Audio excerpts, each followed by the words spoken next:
السلام عليكم. ولاء عبد العزيز معاكم، صاحبة سنتر بكار موم سابقا وماسة حاليا. جالي سؤال مهم جدا.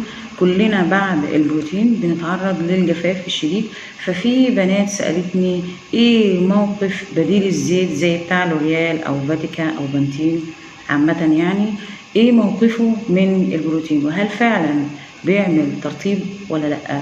وهل يا ولاء انت بتقولي البلسم وحمام الكريم لازم يتشطف كويس جدا بعد ما يتحط المدة المناسبة؟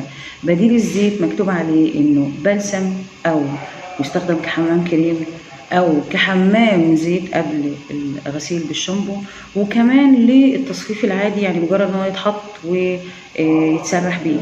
ايه موقفه بالظبط، وايه اعتبره كسيرم ولا كحمام كريم ولا بلسم، ولا ايه موقفه تحديدا؟ ما نقلقش ابدا ان احنا نسرح ببديل الزيت ونسيبه عادي جدا، لانه هو معمول ليف ان، يعني البي اتش بتاعه مناسب جدا للفروه، فمفيهوش اي خطوره لو سيبناه على الشعر. تمام. ولكن الطريقه اللي هي بالتجربه الطويله كمان، واثبتت بالفعل انها بتعمل ترطيب عالي جدا جدا في حالات الجفاف الشديد، وطبعا بعد ما نقص المقصف زي ما اتفقنا قبل كده، يعني ما نعملش كل ده وفي مقصف، لا، انا بشيل المقصف وبعمل بقيه المعالجات اللي تكمل العمليه في النهايه.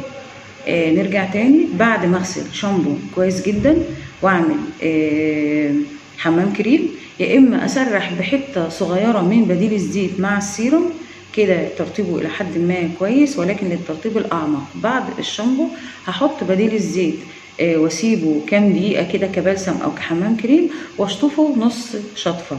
هنا انا غسلت بيه كبلسم او حمام كريم، وفي نفس الوقت سبت جزء منه اسرح بيه. طبعا هنا مش خطر، يعني لو بلسم عادي او حمام كريم عادي لازم يشطف شطف نهائي.